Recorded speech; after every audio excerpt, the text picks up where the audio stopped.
Hello મિત્રો, આ છે મકનભાઈ. એમની છે આ ડીસી મોટર. આ પડ્યું છે, ટુકડો બળી ગયું છે.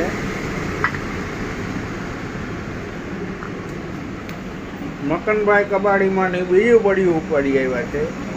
હવે મોટર પાસે રિપ્લેસ થઈ ગયા.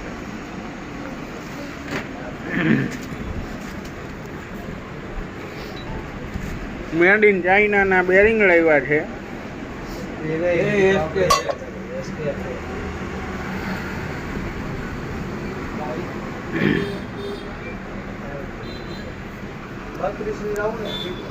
નકે મકનભાઈ રોવા માંડ્યા હતા. હવે દાંત માંડ્યા છે કાઢવા. મકનભાઈની મોટર ઓકે રહી ગયા છે હવે. એવું અમને જરીક લાગી રહ્યું છે.